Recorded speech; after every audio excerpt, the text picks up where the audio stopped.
네, 안녕하세요. 3월 9일 목요일 짱목과 말씀 수다의 시간입니다. 네, 오늘 우리에게 주시는 하나님의 말씀은 사무엘상 3장 15절부터 21절의 말씀인데요. 하나님 말씀을 보시겠습니다.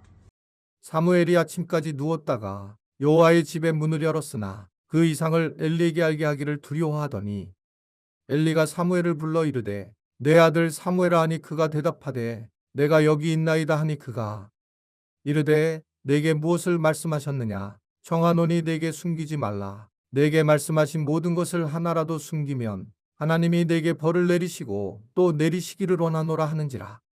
사무엘이 그것을 그에게 자세히 말하고 조금도 숨기지 아니하니 그가 이르되 이는 여호와이시니 선하신 대로 하실 것이니라 하니라.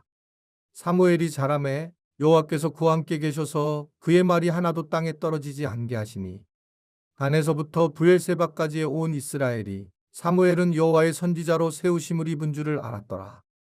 여호와께서 실로에서 다시 나타나시되 여호와께서 실로에서 여호와의 말씀으로 사무엘에게 자기를 나타내시니라. 네, 엘리가 자신의 자녀 홈리와 비느하스로 인해서 어려움을 당하고 그런 과정에 하나님은 이제 사무엘을 세우기 시작합니다.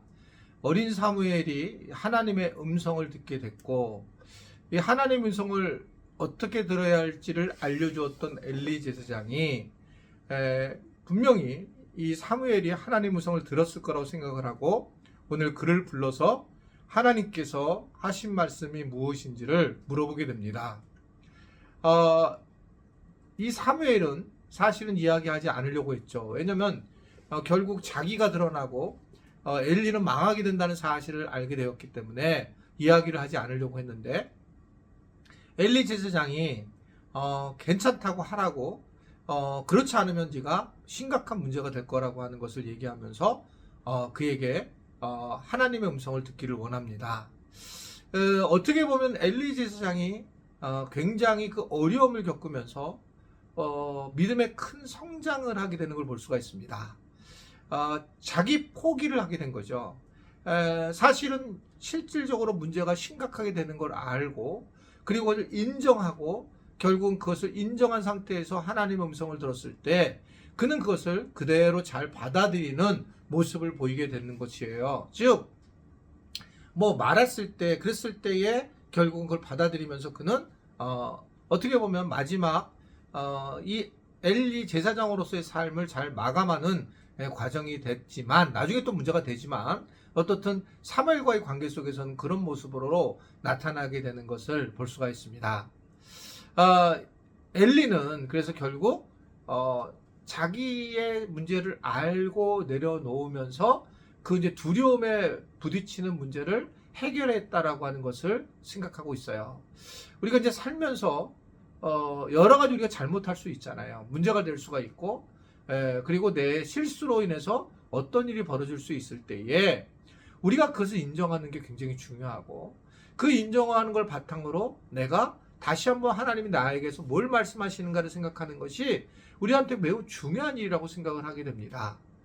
저도 제 개인적으로 제 아내가 저한테 칭찬을 했던 부분은 뭐냐면 지속적으로 변화하려고 한다라고 하는 것을 이야기 들을 때마다 참 사실은 감사한 마음이 저 안에 있어요.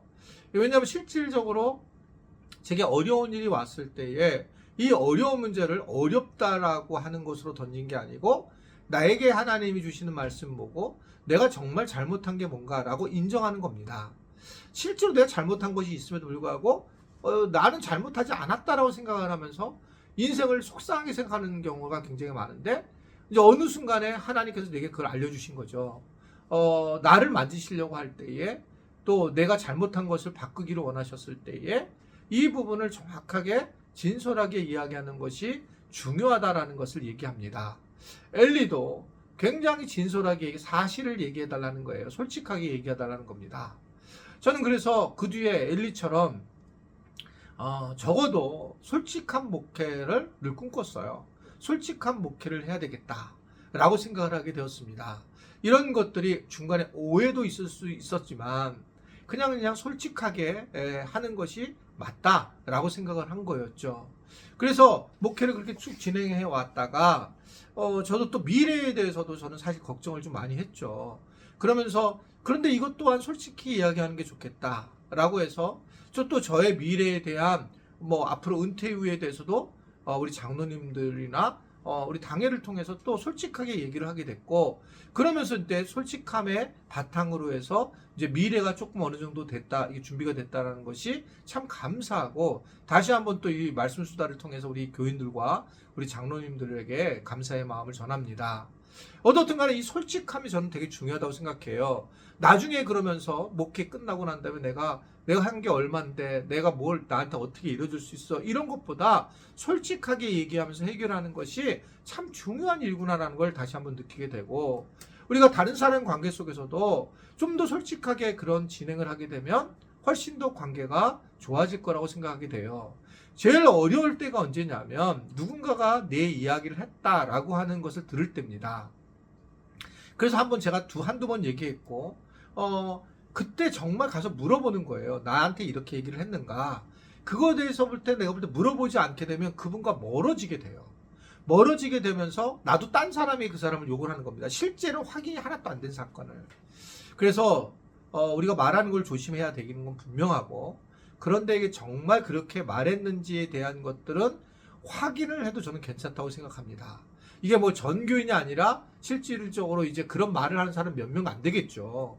뭐 지금 있다는 얘기는 아니고 저도 잘 모르겠는데, 그랬을 때에 확인을 해보는 것은 되게 관계를 다 회복하는데 좋고 솔직하게 하는 게 좋은 거죠. 그러니까 엘리도 솔직하게 얘기를 하면서 이야기를 나누게 되니까, 또 사무엘도 오늘 뭐라고 얘기합니까? 자기도 숨기지 않고 나는 하겠다. 너 숨기면 벌 받는 거야. 그랬더니 나도 조금 더 숨기지 아니하겠다. 그래서 하나님이 선하신 대로 할 거다라고 그렇게 사무엘도 이야기하는 것을 볼 수가 있습니다. 이것이 우리가 진솔하게 가는 것이 공동체에서는 매우 중요하고, 서로 물론 여러 가지 어려운 표현이고 또 어려운 말이겠지만, 그러나 서로 간에 솔직한 마음으로 얘기할 때에 모든 문제가 해결이 되고 공동체가 살 수밖에 없다라고 보여지게 됩니다. 제가 아마 선교지라고 얘기했잖아요. 선교지가 가장 어려운 부분은, 선교지는 선교사님들과 선교사님들 관계 속에서 사실은 솔직하지 못하는 경우를 내가 너무 많이 보게 된 겁니다. 왜냐하면 좁은 공간이고 좁은 공간에서 서로 말이 너무 많은 거예요. 그러니까 솔직하게 얘기를 하게 됐을 때에 서로 굉장히 고통스러워하게 되는 걸 보면서 굉장히 힘들어지게 되는 경우를 봤습니다. 제가 선교지역에 가서 제일 많이 하는 것은 이렇게 정면 승부를 할 수 있도록 돕는 일이에요. 솔직하게 좀 해서 풀어나가게 해달라고. 물론 이게 이제 본인들이 준비돼야 하겠지만 저는 이게 너무 중요하다고 생각하고, 근데 교회에서는 내가 끼어들어 있기 때문에 제가 교인들을 놓고 이것을 할 수는 없지만, 우리 교인들 스스로가 솔직한 것으로 가게 되면 훨씬 더 우리는 건강한 공동체의 교회를 세워나갈 수 있다라고 생각하게 됩니다. 오늘 우리 이 엘리와 또 사무엘을 보면서 솔직한 대화를 한번 다시 생각하면서 그 솔직한 대화를 통해서 공동체, 건강한 공동체를 세워나갈 수 있는 우리 모두가 될 수 있게 되기를 간절히 바랍니다. 기도하겠습니다. 하나님, 우리 교회를 솔직하고 건강한 공동체로 세워나갈 수 있도록 길을, 방향을 이끌게 하심을 감사합니다. 부족한 교회이지만 주님이 사용하셔서 그래도 하나님의 은혜를 알고 감사하는 그러한 지체들이 많아지게 됨을 감사합니다. 앞으로도 교회를 통해서 서로 간의 솔직함을 통해서 아름다운 공동체와 또 서로 세워나가는 공동체가 되도록 도와주시고 인도하여 주옵소서. 예수님의 이름으로 기도드리옵나이다. 아멘.